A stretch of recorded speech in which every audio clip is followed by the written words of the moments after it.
Hello बच्चों, तो शुरू करते हैं आज हम लोग अपना अरिथमेटिक प्रोग्रेशन। तो आज हम लोग पढ़ेंगे n term of an AP. हाँ, तो हम लोग पहले एपी का कुछ एन टर्म का कॉन्सेप्ट देखेंगे। कॉन्सेप्ट समझने के बाद उससे रिलेटेड हम कुछ न्यूमेरिकल्स करेंगे जो हमारा एनसीईआरटी टेक्स्ट बुक से ही होगा। पहले हम लोग एनसीईआरटी टेक्स्ट बुक करेंगे क्योंकि इस समय सबसे इम्पॉर्टेंट है हमारा एनसीईआरटी। जैसा कि मैंने यहाँ लिखा है, देखिए A1 A2 A3 ...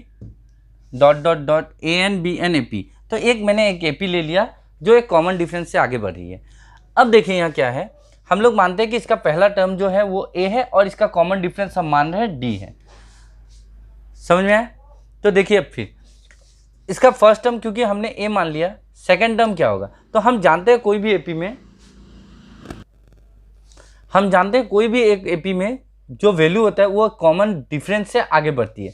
तो फर्स्ट टर्म जैसे हमने ले लिया है ए, सेकेंड टर्म हमारा होगा फर्स्ट टर्म के साथ हम ऐड करेंगे डी को, कॉमन डिफरेंस। तो यहाँ देखिए फर्स्ट टर्म तो हमारा ए है एंड कॉमन डिफरेंस डी हो गया। तो देखिए चूंकि ये सेकेंड टर्म है तो हम लोग इसको ऐसे भी लिख सकते हैं, ए प्लस 2 - 1 डी। 2 - 1 फिर अगेन वो 1 आ जाएगा, वो फिर हमें ए प्लस डी ही मिलेगा। अगेन हम देखते हैं थर्ड टर्म में हमारा क्या हो रहा है, सेकेंड टर्म के साथ में हमारा डिफरेंस ऐड हो रहा है। तो ये क्या हो जा रहा है, सेकेंड टर्म की जगह हम लिख सकते हैं ए प्लस डी प्लस डी। तो अब देखिए यहाँ क्या हो गया, ए प्लस 2d। तो थर्ड टर्म हमारा आ रहा है ए प्लस 2d। तो हम लोग 2 की जगह में 3 - 1 भी लिख सकते हैं क्योंकि ये थर्ड टर्म है। तो देख रहे हैं हम लोग इस तरह से कॉन्टिन्यूसली अगर जाएंगे हम तो देखेंगे एन टर्म में हमारा क्या होगा। तो यहाँ पे हमें मिलेगा ए प्लस, जैसे इसमें आ रहा है देखिए ए प्लस, उसके बाद अगर ये n है तो यहाँ जैसे यहाँ 3 था तो इस 3 की जगह में 3 बैठा है, तो यहाँ n है तो ये n - 1 d। तो ये जो है वो n टर्म का जनरल फॉर्म होता है। n टर्म का यूज करके हम बहुत सारे न्यूमेरिकल को सॉल्व कर सकते हैं। तो आइए देखते हैं हम लोग न्यूमेरिकल्स। हाँ, तो देखिए ये हमारा एनसीईआरटी टेक्स्ट बुक का एग्जाम्पल्स पहले हम लोग वो करेंगे, इसके बाद हम लोग क्वेश्चंस के साथ में डील करेंगे। तो देखते हैं ये बहुत बेसिक से जुड़ा क्वेश्चन, एकदम फॉर्मूला से जुड़ा हुआ। तो देखिए क्वेश्चन में क्या कह रहा है हमारा, find the 10 term of an AP. तो हमें फाइंड आउट करने बोला है एक एपी का 10 टर्म। तो देखते हैं हम लोग यहाँ फर्स्ट टर्म देखिए, फर्स्ट टर्म हमारा दिया हुआ है 2 एंड कॉमन डिफरेंस जैसा कि हम जानते हैं उसमें हम लोग करते हैं सेकेंड टर्म से फर्स्ट टर्म को माइनस। तो यहाँ दिया हुआ है 7, सेकेंड टर्म हुआ 7 एंड फर्स्ट टर्म है हमारा 2, तो माइनस करने पर हमें मिलेगा 5। तो जब हमें फर्स्ट टर्म और कॉमन डिफरेंस पता चल गया तो हम बहुत ईजिली हम लोग एन टर्म निकाल सकते हैं। तो एन टर्म, यहाँ पे एन टर्म मीन्स यहाँ कौन सा टर्म निकालने का है हमें, 10 टर्म। तो A10, तो हमारा जो फॉर्मूला है a प्लस n - 1d, तो n की जगह यहाँ 10 हुआ तो यहाँ हम लोग लिखेंगे 10 - 1d। तो दिस इज इक्वल टू, अभी हम लोग देखेंगे फिर A10 यहाँ क्या हुआ। तो ये यहाँ a का वैल्यू है हमारा 2, यहाँ निकला हमारा 10 - 1 और डिफरेंस हमारा दिया हुआ है 5। This is equal to 2 plus 10 - 1 9, 9 × 5 45 is equal to 47। तो देखिए इस प्रोग्रेशन का 10th टर्म होगा, ए 10th टर्म होगा हमारा 47, अगर इसी डिफरेंस से ये प्रोग्रेशन आगे बढ़ती है तो ये चैप्टर बहुत ईजी है क्योंकि इसमें हम लोग जस्ट फॉर्मूला पुट करते हैं और हमारा आंसर आ जाता है। हाँ, तो बच्चों अब हम लोग नेक्स्ट क्वेश्चन करेंगे। आप लोग लेकिन आगे बढ़ने से पहले मेरा चैनल को सब्सक्राइब कीजिए और वहाँ ऑल का बटन आप क्लिक कर दीजिए ताकि मैं जब भी आपको मैथ से रिलेटेड या साइंस से रिलेटेड कोई भी वीडियो अपलोड करूँ तो आपको उसका नोटिफिकेशन चला जाए। तो इस क्वेश्चन में देखिए ध्यान से क्या पूछ रहा है हमारा, which term of an AP, this AP हमें दिया हुआ है, हमें पूछ रहा है -81, ये इस एपी का कौन सा टर्म है। सबसे पहला पार्ट में हमें ये क्वेश्चन पूछ रहा है। तो हम लोग देखते हैं ये एपी है हमारा 21, 18, 15, ये हमारा एपी गिवन है। अब हम लोग पकड़ते हैं इस एपी का फर्स्ट टर्म है हमारा 21 एंड इसमें कॉमन डिफरेंस है a2 - a1 करेंगे हम लोग। तो यहाँ a2 दिया हुआ 18 - 21, दिस इज इक्वल टू -3। तो हमको फर्स्ट टर्म मिल गया, कॉमन डिफरेंस। अब हम लोग चेक करेंगे कि 81 इसका कौन सा, -81 इसका कौन सा टर्म है। तो लेट हम मान लेते हैं पहले वो n टर्म है, let -81 be the nth term. तो हम अब यहाँ क्या करेंगे, एन टर्म का फॉर्मूला यूज करेंगे। तो देखिए एन टर्म जैसे हमें पता है a plus n minus one d. A n का वैल्यू हमें दिया हुआ है -81 और हमें फर्स्ट टर्म हमने कैलकुलेट किया, ये है 21 प्लस एन। हमें कौन सा टर्म निकालने को कहा है ये मुझे नहीं मालूम। एन माइनस वन डी हमें दिया हुआ है -3। तो यहाँ क्योंकि हमको एन गिवन नहीं है, यहाँ हमें पता करना है कि -81 इस एपी का कौन सा टर्म है, इसीलिए हम लोग इसमें एन का वैल्यू हमें फाइंड आउट करना है, क्योंकि यहाँ ए एनथ टर्म का वैल्यू हमें ऑलरेडी गिवन है। तो देखिए यहाँ पे, तो देखिए यहाँ हमारा गिवन है -81 और ये +21 है, इधर आने से हो जाएगा -21 इज इक्वल टू -3 मल्टीप्लाई ही है n माइनस 1 हो गया। अब नेक्स्ट देखते हैं हम लोग इसको क्या, ये हो गया हमारा माइनस माइनस प्लस, तो 112 और ये हो गया हमारा 10, दिस इज इक्वल टू, और ये -3 यहाँ मल्टीप्लाई है, इसको हम लोग इसके नीचे ले आए, -3 मल्टीप्लाई है यहाँ डिवाइड n माइनस 1, तो माइनस से माइनस गया, 3 से ये कैंसिल होगा, 3 3 जा 9 1 12, तो n माइनस 1 का वैल्यू आया हमारा 34। तो this implies n is equal to 34 plus 1, 34 plus 1 is equal to 35।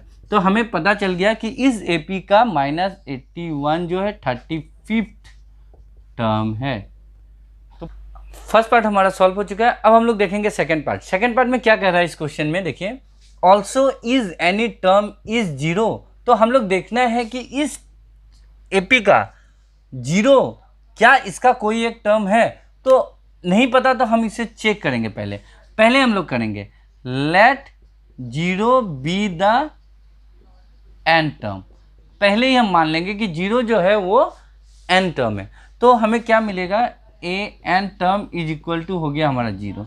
अब हम लोग फॉर्मूला यूज करेंगे a plus n minus 1 d is equal to 0, this implies. तो यहाँ पे देखिए a का वैल्यू हमें ऑलरेडी गिवन है 21 प्लस n, यहाँ हमें नहीं मालूम है -1, d हमें मालूम है -3 इज इक्वल टू 0।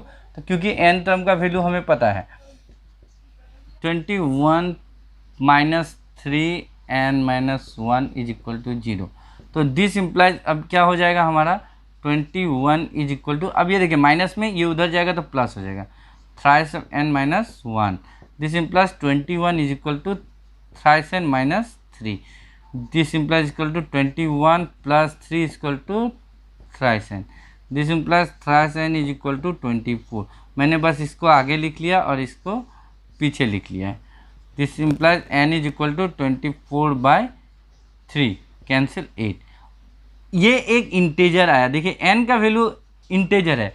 अगर ये फ्रैक्शन में आता तो इसका मतलब ये होता है कि हम जो मान रहे हैं 0 इस एपी में एक गिवन टर्म है, तो वो नहीं होता अगर n का वैल्यू फ्रैक्शन में आता, क्योंकि n कभी फ्रैक्शन में नहीं आ सकता। तो ये 0 जो है इस एपी का 8th टर्म है। तो हम लोग देख रहे हैं ये जो 0, हम वही चेक कर रहे थे, तो ये जो 0 है वो हमारा एपी का 8th टर्म है। तो बहुत इजी था ये भी क्वेश्चन। अब हम लोग देखते हैं नेक्स्ट क्वेश्चन। हाँ तो बच्चों अब हम लोग नेक्स्ट क्वेश्चन देखते हैं। नेक्स्ट क्वेश्चन में क्या पूछ रहा है हमारा, तो देखिए क्वेश्चन इस तरह से है हमारा, determine the AP whose third term is 5 and the 7th term is 9। तो इस क्वेश्चन में हमें थर्ड टर्म दिया हुआ है, तो अब देखते हैं हम इसका सॉल्यूशन क्या होगा। तो हियर ए थर्ड टर्म हमारा दिया हुआ है 5, तो हम यहाँ ऐसे लिख सकते हैं थर्ड टर्म को a3 हो जाएगा a plus 3 minus 1d equal to 5। हमने बस जनरल फार्मूला में इसको वैल्यू को पुट कर दिया है। फिर देखते हैं हमें दिया हुआ है 7th term, means a 7th is equal to 9, तो यहाँ हम लिख सकते हैं a plus 7 minus 1d is equal to 9। देखिए इस क्वेश्चन में हमारा कोई भी टर्म नहीं दिया हुआ है, हमारा कॉमन डिफरेंस नहीं दिया हुआ है, बस हमें बता दिया है कि इस एपी का थर्ड टर्म इतना है और 7th टर्म इतना है, बस। अब देखिए हम लोग क्या करेंगे, तो यहाँ पे हमें मिल जाएगा a plus twice of d is equal to 5, इसे हम लोग पकड़ लेंगे 1, और यहाँ हमें मिल जाएगा a plus 6d equal to 9, इसे हम लोग पकड़ लेते हैं 2। तो देखिए हम अब क्या करेंगे, हम लोग ये 2 से हम इस 1 को सब्सट्रैक्ट करते हैं, 2 माइनस 1 करने से हमें मिलेगा a प्लस 6d से माइनस करेंगे हम लोग a प्लस 2d को। तो देखिए लेफ्ट हैंड साइड से लेफ्ट हैंड साइड को माइनस कर रहे हैं, तो इधर का राइट हैंड साइड से हम लोग राइट हैंड साइड को माइनस करेंगे। तो अब देखिए हमें क्या मिलेगा, a plus 6d minus a minus twice d is equal to 4। This implies a cancel, 6d से 2d गया तो कितना आया हमारा 4d is equal to 4। This implies d is equal to 4/4 is equal to 1। तो अब देखिए हमें कॉमन डिफरेंस मिल गया, कॉमन डिफरेंस है 1, मतलब 1 1 करके इस एपी में टर्म आगे बढ़ रहा है। तो हम देखते हैं अब इस एपी का फर्स्ट टर्म क्या है। ठीक, कोई भी एपी को आपको अगर सॉल्व करना है, सबसे पहले आप उसका फर्स्ट टर्म और आपको कॉमन डिफरेंस जानना पड़ेगा। अगर आपके पास में फर्स्ट टर्म और कॉमन डिफरेंस आ गया, आप कुछ भी निकाल सकते हैं। अब देखें यहाँ पे हमारा क्या होगा, putting d equal to 1 in equation 1। तो आप 1 में पुट कीजिए या 2 में पुट कीजिए, दोनों ही में किसी में भी पुट करने से आपको हमेशा a का वैल्यू मिल जाएगा। तो देखिए यहाँ पे हम लोग निकालेंगे, हम लोग इस पे पुट करते हैं a पे, तो a plus twice of d का वैल्यू है हमारा 1 इज इक्वल टू 5। तो this implies a plus 2 is equal to 5। This implies a is equal to 5 minus 2 is equal to 3। तो देखिए अब हमारा फर्स्ट टर्म भी आ गया। तो फर्स्ट टर्म हमें मालूम चल गया, कॉमन डिफरेंस हमें मालूम चल गया, देयरफॉर द एपी इज, हम लोग निकाल सकते हैं द एपी इज, तो फर्स्ट टर्म हमारा है 3, कॉमन डिफरेंस है हमारा 1, मतलब एक एक से ये आगे बढ़ रहा है। तो नेक्स्ट टर्म होगा 4, उसके बाद होगा 5, उसके बाद होगा 6, और इस तरह से ये एपी आगे बढ़ रहा है। तो बहुत ईजी, अगर हमको ए और कॉमन डिफरेंस पता चल गया तो हम लोग कोई भी एपी को आराम से फाइंड आउट कर सकते हैं। हाँ तो बच्चों, मैं आप लोगों को एनसीईआरटी का हर एक एग्जाम्पल, हर एक क्वेश्चन करके दूंगा अपने चैनल पे। आप लोग बस मेरे चैनल को सब्सक्राइब कीजिए और मुझे फॉलो करते चलिए। मैथ्स आपके लिए एकदम इजी हो जाएगा, एकदम पानी पानी। अब ध्यान दीजिए नेक्स्ट क्वेश्चन में। नेक्स्ट क्वेश्चन हमारा क्या कह रहा है, check whether 301 is a term of the list of the numbers this. तो ये एक एपी गिवन है और हमें चेक करना है क्या इसका कोई भी टर्म 301 होगा, 301 क्या इसका कोई भी टर्म्स होगा या नहीं। तो हम लोग यहाँ देख लेते हैं, हियर फर्स्ट टर्म हमें गिवन है 5, डिफरेंस है हमारा 11 माइनस 5 इज इक्वल टू 6। तो हमने देखिए फर्स्ट टर्म निकाला और कॉमन डिफरेंस निकाला। अब हम लोग देखेंगे, चेक करेंगे कि वो 301 क्या हमारा इस एपी में एग्जिस्ट करता है या नहीं, वही हमें कहा गया है। Check whether 301 is a term of the list of the numbers this. तो हम लोग अब देखेंगे, तो मान लेते हैं, हम लोग इसे मान लेते हैं, let 301 be the nth term of this AP। तो therefore हम लोग पकड़ लेते हैं a and b 301, और a n का फॉर्मूला हमें पता है, a n का formula a plus n minus 1 d is equal to 301। तो अब हम लोग वैल्यू पुट करेंगे, a हमें पता है, d हमें पता है, a हमारा 5, d हमारा है 6, तो हम लोग पुट कर लेते हैं n माइनस 1 6 इजकल टू 301। तो अब इसको हम लोग सॉल्व करते हैं, हमें n पता चल जाएगा। अगर n एक इंटेजर है then 301 exist in this AP, अगर वो नहीं है तो वो एग्जिस्ट नहीं करेगा इस एपी में। ठीक, अगर वो फ्रैक्शन में आता है तो। अब देखते हैं हम लोग n माइनस 1 तो 6 इज इक्वल टू, ये डायरेक्ट भी कीजिए आप। अब हम लोग देखते हैं 6 से इसको n करेंगे तो 6n minus 6 is equal to 301 minus 5। तो this implies 6n is equal to, यहाँ माइनस करेंगे हम लोग तो माइनस करने से आएगा हमारा 296 प्लस 6, ये 6 उधर गया प्लस हो गया, 6n इज इक्वल टू 302। अभी देखेंगे n is equal to 302 by 6, 2 से कैंसिल होगा 3, यहाँ 151। तो ये देखिए ये हमारा 151 बाई 3 आया। तो ये एक फ्रैक्शन में है, तो मैं पहले ही बोला n कभी फ्रैक्शन में नहीं होगा। अगर वो फ्रैक्शन में है मतलब वो जो टर्म है वो उस एपी में एग्जिस्ट नहीं करता है। तो therefore this is so 301 does not exist in this AP. तो ये भी बहुत इजी क्वेश्चन था, बस हम लोग का बस फॉर्मूला फॉलो करना है हमें, बहुत इजी क्वेश्चन है। हाँ तो बच्चों अब हम लोग नेक्स्ट क्वेश्चन देखते हैं। नेक्स्ट क्वेश्चन में हमारा क्या क्या गया है, क्वेश्चन देखिए। अब देखिए मैं हमेशा एक ही बात कहता हूँ, हर प्रॉब्लम का सॉल्यूशन उस प्रॉब्लम में ही है। प्रॉब्लम को अगर आप समझ गए तो आपको सॉल्यूशन खुद ब खुद आ जाएगा, इतना इजी होता है कोई भी मैथ्स। तो ध्यान दीजिए यहाँ पे क्या कहा गया है, how many 2 digit numbers are divisible by 3। तो हमें पता है 2 डिजिट नंबर स्टार्टिंग फ्रॉम 10, और लास्ट है हमारा 99। 2 डिजिट नंबर स्टार्ट होता है 10 से और लास्ट डिजिट होता है 99। तो यहाँ हमें लेकिन कंडीशन अप्लाई है, डिविजिबल बाय 3। तो हमें पता है 3 is not divisible by 3, 11 is not divisible by 3, 12 is divisible by 3। तो यहाँ होगा फर्स्ट टर्म 12। तो ये ईपी स्टार्ट होगा 12 से। तो यहाँ पे देखते हैं हम लोग 12, फिर आएगा हमारा 3 का डिफरेंस आएगा 15, 18 और इस तरह से वो एपी जाएगा एंड लास्ट टर्म होगा इसका 99। ये हमारा क्या होगा, क्योंकि ये 99 जो है वो 3 से डिविजिबल है, तो इस एपी का लास्ट टर्म होगा हमारा 99। तो देखते हैं अब हमें यहाँ क्या क्या मिल गया।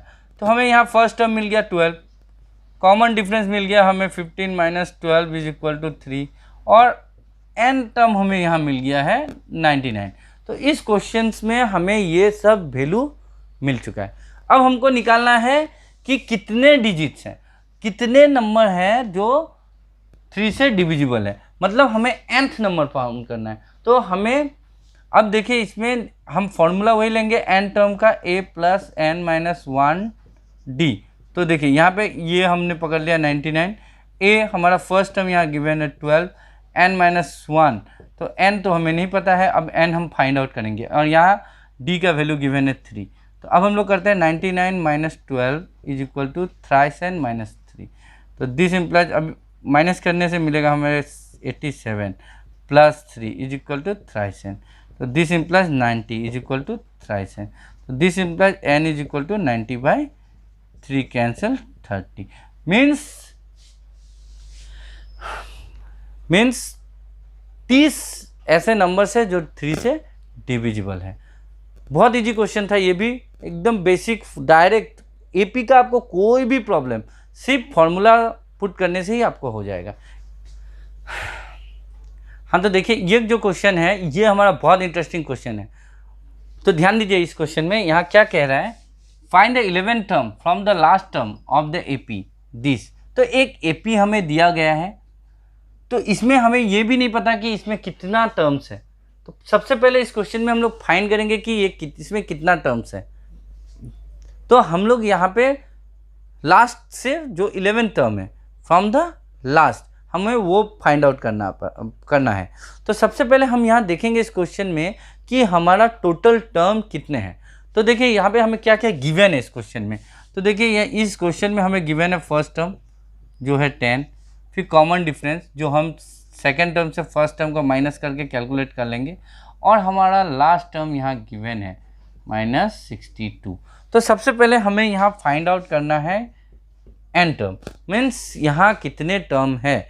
जब हमें पता चल जाएगा यहाँ कितने टर्म है तब हम इसके पीछे से जो 11th टर्म है उसे फाइंड आउट कर सकते हैं। तो ध्यान दीजिए यहाँ पे, तो सबसे पहले हमें यही फॉर्मूला लगाना है a plus n minus 1d। तो n टर्म तो हमारा वैल्यू दिया हुआ है, a का वैल्यू है 10, n माइनस 1 n तो नहीं पता हमें, अभी देखिए d का वैल्यू होगा,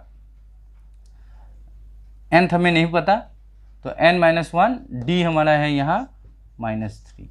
तो this implies minus 62 minus 10 is equal to minus thrice n minus 1। तो दिस इम्प्लाइज यहाँ कितना गया minus 72 divided by minus 3 is equal to n minus 1। Minus minus cancel, 3 से जाएगा ये 24। This implies n is equal to 24 plus 1 is equal to 20। Means अब हमने find out कर लिया कि इस एपी में टोटल 25 नंबर्स हैं। जो टर्म पीछे से 11th है वो फ्रंट से 15 टर्म होगा। तो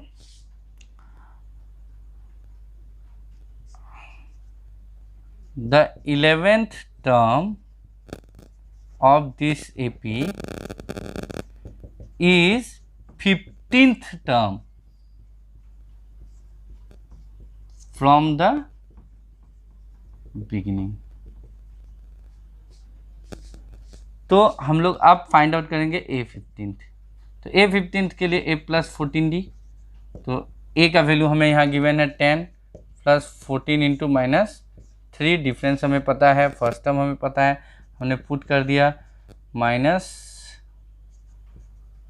32। मीन्स इसका 15 टर्म होगा माइनस 32। तो बहुत ही इजी क्वेश्चन है। हाँ तो बच्चों अब नेक्स्ट एग्जांपल देखते हैं क्या है हमारा एनसीईआरटी का। देखिए क्या बोला है, ए सम ऑफ ₹1000 इज इन्वेस्टेड एट 8%। तो ये हमारा रेट दिया हुआ है, ये हमारा प्रिंसिपल दिया हुआ है। At SI per year calculate the interest at the end of each year. हर साल के अंत में हमें कितना इंटरेस्ट देना पड़ेगा। तो सिंपल इंटरेस्ट का कॉन्सेप्ट आप लोग क्लास 8 में पढ़ें, बहुत इजी है कि हम अगर कुछ किसी से लेते हैं तो उसके बदले हमें उसे कुछ एक्स्ट्रा देना पड़ता है, तो उसे ही हम इंटरेस्ट कहते हैं। तो यहाँ पे सिंपल इंटरेस्ट में हमेशा वैल्यू क्या होगा, एक निश्चित अमाउंट से वो पैसा बढ़ते जाता है, मतलब वो एक एपी होता है। चेक करते हैं, ठीक है। तो लेकिन अगर ये हमारा सिंपल इंटरेस्ट है तो सिंपल इंटरेस्ट में मैं आप लोग को पहले ही बता देता हूँ वो एपी होता है, लेकिन कंपाउंड इंटरेस्ट है तो वो एपी नहीं होगा। देखते हैं कैसे। जैसे हमें सिंपल इंटरेस्ट का फॉर्मूला हमें पता है, सिंपल इंटरेस्ट का फॉर्मूला होता है P into R into T by 100। तो यहाँ देखिए for the first year principal हमारा है 1000, रेट हमारा दिया हुआ है 8% और टाइम तो हमें पता ही चल गया 1 ईयर। तो देयरफॉर हमारा इंटरेस्ट क्या होगा 1000 into 8 into 1/100 means 80। Next year का देखते हैं, फॉर सेकेंड ईयर।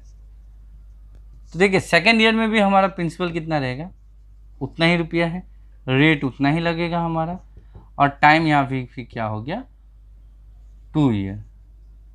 तो therefore interest is equal to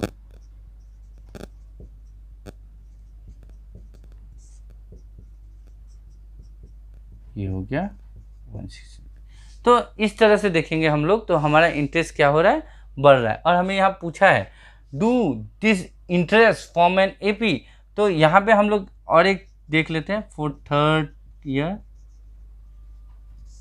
अगर 3 साल के लिए पैसे लेगा तो कितना होगा, रेट इक्वल टू 8%, टाइम हो गया 3 इयर्स, तो इंटरेस्ट हो गया हमारा 1000 इंटू 8 इंटू 3/100, ये गया 240। तो अब देखिए एक एपी मिल रहा है हमें, एक प्रोग्रेशन मिल रहा है 160, 240, और इसी तरह से ये हर साल इंटरेस्ट हमारा बढ़ता जाएगा। तो हम देखते हैं क्या ये एपी में है। तो यहाँ देखिए फर्स्ट टर्म है हमारा 80, ठीक है, यहाँ पहला टर्म है हमारा 80 एंड डिफरेंस हमारा क्या आ रहा है। तो देखिए पहले A2 से A1 को माइनस करते हैं हम लोग, A2 माइनस A1 करते हैं, तो हमारा आ रहा है 160 माइनस 80 इक्वल टू 80। और फिर हम लोग ऐसे भी डिफरेंस देखते हैं, A3 माइनस A2 क्या हो रहा है हमारा, तो 240 minus 160 is equal to 80। Means देखिए सेम डिफरेंस से आगे बढ़ रहा है, दैट मीन्स ये क्या है, एक एपी में है ये। तो अब हमें पूछा है इस क्वेश्चन में find the interest at the end of 30 years. तो अगर ये सिंपल इंटरेस्ट हमारा एपी में है तो हम लोग इसका 30 ईयर्स का हम लोग इंटरेस्ट फाइंड आउट कर सकते हैं। Eight the end of 30 years उसे कितना इंटरेस्ट देना पड़ेगा, तो आई हम लोग निकालेंगे, ये हो जाएगा हमारा 830, I30 is equal to 830, this is equal to A plus 29D। तो हमें यहाँ फर्स्ट टर्म हमें पता है 80 और D हमारा है 80, तो हम लोग इसमें 80 कॉमन लिख सकते हैं, 1 plus 29 is equal to 80 into 30, this is equal to 24G। तो हमारा 30 साल के बाद इंटरेस्ट हो जाएगा 2400 रुपये। बहुत ईजी है ये, जस्ट हमारा बेसिक से रिलेटेड क्वेश्चन है। तो आप लोग को शायद मेरे साथ मैथ्स करके मज़ा आ रहा होगा। मैं धीरे धीरे आप लोग को लाइन बाय लाइन एकदम बारीकी से आपको सिखाते जाऊंगा मैथ्स। आप लोग बस मुझे फॉलो कीजिए, शेयर कीजिए, ताकि आपके फ्रेंड्स भी कुछ सीख सकें। हाँ तो अब नेक्स्ट क्वेश्चन देखिए, नेक्स्ट क्वेश्चन हमारा क्या है, बहुत इजी क्वेश्चन है ये भी। देखिए क्या बोला है, in a flower bed there are 23 rose plant in the first row, 21 in the second. First row में कितना है 23 रोज प्लांट है, सेकेंड रो में 21, नेक्स्ट में 19, और वो ग्रेजुअली धीरे धीरे कमते आ रहा है। और इस लास्ट रो में है 5 रोज प्लांट। तो अब हम लोग देखेंगे यहाँ पे, ये एक एपी में है, कॉन्टिन्यूसली देख रहे हैं हम लोग ये किस तरह से आगे बढ़ रहा है, 23, नेक्स्ट रो में 21, नेक्स्ट रो में 19, और इस तरह करते करते लास्ट है इसका 5। तो इस डाटा से हमें क्या क्या मिल रहा है, फर्स्ट टर्म हमें मिल रहा है 23, कॉमन डिफरेंस में हमें मिल रहा है 21 minus 23 equal to -2, and last term हमें मिल रहा है 5। तो अब हम लोग देखते हैं, हम लोग ए एंड टर्म का फॉर्मूला यूज करते हैं यहाँ पे। तो कितने रो है हमें पूछ रहा है, how many rose are there in the flower bed, flower bed के कितने रोज हैं। तो हमें नंबर ऑफ रोज निकालने हैं, मीन्स हम लोग को एन फाउंड करना है। तो हम लोग यहाँ पे देखेंगे formula a plus n minus 1 d. तो ए एन टर्म यहाँ हमें गिवन है 5, एक दिया हुआ है 23, एन माइनस 1 डी हमारा है -2। तो this implies 5 minus 23 is equal to -2 n minus 1। तो दिस इम्प्लाइज यहाँ माइनस करेंगे तो कितना आएगा हमारा -18 divided by -2 is equal to n minus 1। तो ये कैंसिल 9, तो n minus 1 is equal to 9, this implies n is equal to 9 plus 1 is equal to 10। तो बहुत इजी क्वेश्चन है, आप लोग मेरे साथ बने रहिए और मैं आप लोग को धीरे धीरे धीरे धीरे पूरा मैथ्स का कॉन्सेप्ट क्लियर कर दूंगा, क्योंकि कॉन्सेप्ट इज एवरीथिंग। तो मिलते हैं नेक्स्ट वीडियो में।